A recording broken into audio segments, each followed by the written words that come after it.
தொடர்ந்து உரிக்கணும். அந்த சமயத்தில் பார்த்திங்கன்னா அவர் கையெல்லாம் புண்ணாகி அப்படியே ரொம்ப அழுகி போயிடுச்சு.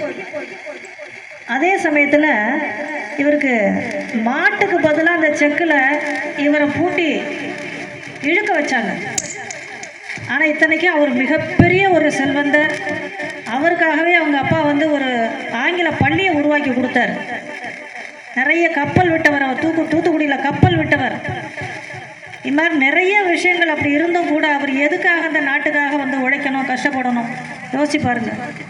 அந்த மாதிரிலாம் அடிமைப்பட்டு ரொம்ப கஷ்டப்பட்டு அந்த ஆங்கிலேயர்களால் ரொம்ப சித்திரவதைக்கு உள்ளாகி அவர் செத்தவர். அவர் நான் சொல்லும் தோலும் நலிய, நான் அந்த மாதிரி மற்றவங்கக்கிட்ட கையேந்த நிற்க வேண்டிய ஒரு நிலைமை இருக்கிறதேன்னு சொல்லிட்டு வருந்தி சேர்த்தார். கடைசியில் அவரோட சாவுக்கு ரொம்ப பேர் வரல, அவரோட மனைவி நம்ம மக்கள் ஒரு சிலர் தான் வந்திருந்தாங்க. அதே மாதிரி சுப்பிரமணிய சிவா இவருடைய பெஸ்ட்டு ஃப்ரெண்டு. சிவம் பேசினால் சவம் எழுந்து நிற்கும்னு சொல்லுவாங்க. அந்த அளவுக்கு மிகப்பெரிய ஒரு பேச்சாளர். அவருக்கும் என்ன பண்ணிட்டாங்கன்னு சொன்னால் அந்த கம்பளி இலைகளை சுண்ணாம்பில் ஊற வச்சு அதை வெட்டுகின்ற ஒரு பணி. அது மட்டும் இல்லை, தொழுநோய்க்காரங்களோட யூரினை குடிக்க கொடுத்தாங்க. எவ்வளோ பெரிய கொடுமை பாரு. அதில் இவருக்கு தொழுநோய் வந்துடுச்சு, இவரை ஒதுக்கி வச்சுட்டாங்க. இவருக்கும் ஒன்றும் காசு பணம் எதுவுமே கிடையாது. கடைசி காலத்தில் 39 வயசில் அவரும் இறந்து போயிட்டார். அதோட சுப்பிரமணியம் பாரதி இவங்கெல்லாம் தமிழர்கள்ங்கிறதுனால நம்ம நினைவு கூற வேண்டிய ஒரு கட்டாயம். அந்த மாதிரி சுப்பிரமணியம் பாரதி மாளிகையில் இருக்கிற கவிதை தென்றலை மண் குடிசைக்கு மாற்றியவர் அவர் தான். நம்ம நிறைய பேர் நம்மெல்லாம் பாரதியோட இதெல்லாம் மோனோ ஆக்டிங்லாம் நீங்கள் பண்ணியிருக்கீங்க. தனியொருவனுக்கு உணவில்லையெனில் ஜகத்தினை எழுத்திடுவோம்னு பாடின அந்த பாரதிக்கு சோறு இல்லாமல் செத்தான். இதுதான் நம்ம தமிழ்நாட்டினுடைய விதி. இந்த மாதிரி நிறைய பேர் தண்ணீர் விட்டோ வளர்த்தோம் சபேசா, கண்ணீர் விட்டோ வளர்த்தோம்னு சொல்லுவாங்க. இந்த சுதந்திரம் தண்ணீர் விட்டு வளர்க்கப்பட்டது அல்ல.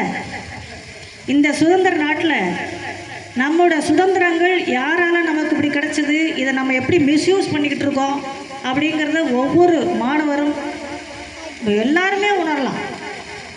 அதெல்லாம் வந்து கஷ்டப்பட்டு நமக்கு வாங்கி கொடுத்த அந்த சுதந்திரத்தை நம்ம எப்படி வீடு அடிச்சுக்கிட்டு இருக்கோங்கிறத பார்க்கணும்.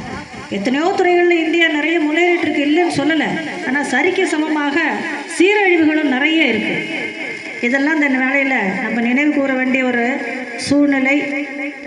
இந்த அதே சமயத்தில் நம்ம பள்ளி இன்று மிக வித்தியாசமான முறையில் வீறு நடை போட்டு சென்று கொண்டிருக்கின்றது. எல்லா இடத்துலையுமே கனகா அரசு உதவிபுரம் தொடக்கப்பள்ளிங்கிற பேர், அந்த முத்திரை இன்றைக்கு விழுந்து கொண்டிருக்கின்றது. இது எந்த அளவுக்கு பட்டி தொட்டியெல்லாம் நமக்கு ரீச் ஆச்சோ தெரியல. அதிகாரிகள் மத்தியில் நிறைய பேருக்கு நம்முடைய கனகா பள்ளி அங்கே ஒரு சவாலாக நின்று கொண்டிருக்கின்றது எல்லா விஷயத்திலையும். அதனால் இந்த வேலையில் நான் மிகுந்த பெருமைப்படுகின்றேன். இன்றைக்கு கூட உங்களுடைய தலைமை ஆசிரியரும் ஆசிரியர்களும் இங்கே இல்லாததுக்கு காரணம் யாருன்னு சொன்னால், நம்மளை கூப்பிட்டு அங்கே ஹானர் பண்ணுறாங்க. உங்களுடைய பர்ஃபார்மன்ஸ் நல்லா இருக்குது, நேஷ்னல் லெவலில் யோகா போட்டியில் கலந்துக்கிட்டு ஜெயிச்சிருக்காங்க அப்படின்னு சொல்லி நமக்கு ஒரு முத்திரையை கொடுத்து அங்கே வந்து போய் நமக்கு டெமோ அங்கே போய் காட்ட சொல்லியிருக்காங்க. கலெக்டர் இன்னும் நிறைய விஐபிஎஸ் முன்னிலையில் நம்ம பிள்ளைகள் அங்கே அருமையாக செய்கிறாங்க. அவங்களுக்கு இந்த வேலையில் நம்முடைய பாராட்டுதல்களையும் நன்றியினையும் தெரிவித்துக் கொள்வோம். அந்த குழந்தைங்களுக்கு ஆண்டவன் நிறைய தெம்பையும் தைரியத்தையும் இந்த வேலையில் இந்த நாளிலே மட்டுமல்ல எப்பொழுதும் கொடுக்கறதுக்கு நான் கடவுளை வேண்டிக் கொள்கின்றேன். அடுத்ததாக சார் அவர்கள் தன்னுடைய குழந்தை